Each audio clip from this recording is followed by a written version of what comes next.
Hello friends, in this lesson I will explain the working principle of the liquid level indicator circuit, which is an example of a hobby electronic circuit that you can easily install on the breadboard using only BJT transistor, LED and resistors. This example will be very useful in terms of understanding the working principle of the BJT transistor for the new learners. This circuit is widely used as a hobby electronic circuits. Let's start with which circuit elements we need to use for this circuit. Let's make a 4-stage indicator level. For this, we will need 4 330 ohms resistors that we can use with a DC power source between 9 and 12 voltage. We can use one red, one yellow, one green and one blue LEDs to show the stages of water levels. Colors of LEDs can change. You can use different ones. Let's use 4 BC547 transistors. However, you don't have to use this transistor. It will be sufficient to have one NPN transistor suitable for this circuit. Here, we will need to use a DC power source between 9 and 12 voltage. You can use a 9 volt battery. We will also need a container for water. Now, let's see how our circuit connections should be.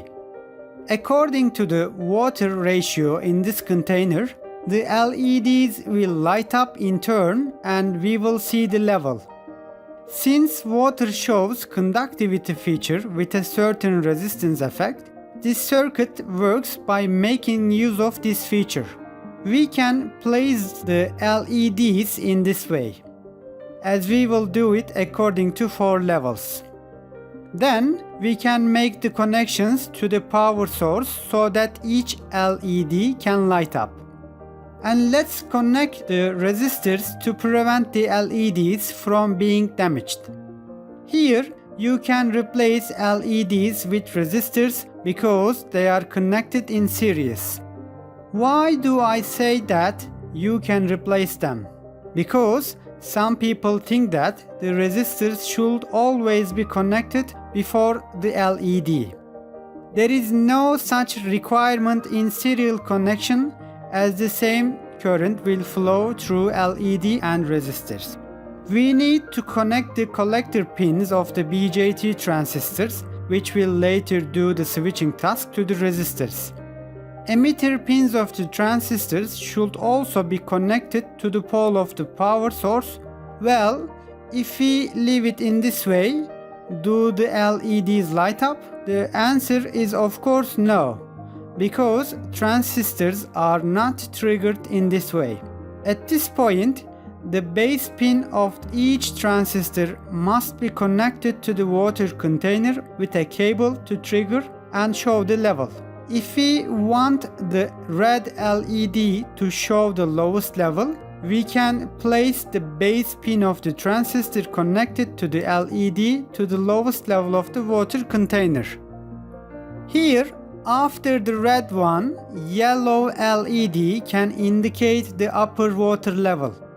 Let's place the base pin of the transistor connected to this level of the water container. Again, for the next level, let's place the base pin of the transistor connected to the green LED here.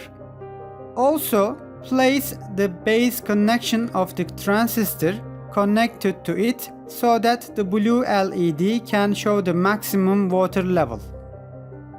So, are transistors triggered in this case? No, they aren't again, because the base pins of the transistors are in the water, but they are not connected to a voltage source that will trigger it. To make this connection, we need to connect a cable from the positive pin of the source to the bottom of the water container. After connecting this cable, the circuit is now ready. As the water is poured to the container, the red, yellow, green and the blue LEDs will light up alternately. To understand better, let's see how a single LED will light up. To do this, just keep the connections of the red LED, which will show the lowest level in the circuit as it is here. Now let's pour some water into this container. After pouring water, the current from the positive pole of the source will follow the line I show you here with the arrows to the base pin of the transistor. Through this current, the transistor will be triggered. Then, the current coming from the positive pole of the source will flow through the LED, resistor and collector emitter pins of the transistor and will complete the circuit towards the negative pole of the source. Through this current, the red LED will light up. In this way, transistor functions as a switch. Thus, we have showed the water level at a certain point. Now let's go back to the whole circuit installed. When we pour some water first, the current will flow to the base pin of the transistor connected to the red LED and trigger this transistor. When the transistor is triggered, the current will be able to complete the circuit by flowing from the collector of the transistor to the emitter pin. Through this current, the red LED will light up. If we pour some more water into this container, this time the current will flow through the water and reach the base pin of the transistor connected to the yellow LED and trigger this transistor. When the transistor is triggered, the current will be able to complete the circuit by flowing from the collector of the transistor to the emitter pin. Through this current, the yellow LED will light up. When we pour some more water, the transistor connected to the green LED will also be triggered and light up. Finally, when we pour some more water, similarly, it will light up the blue LED. When we fill up the container completely, all transistors will be triggered and all LEDs will light up. This is how we can explain the working principle of this circuit. If you wish, you can make more frequent stepped and precise level measurement by augmenting the LEDs here. This is the basic working principle of BJT transistor. I hope it was useful for you and you enjoyed it. Hope to see you in our next lesson. Thank you and goodbye.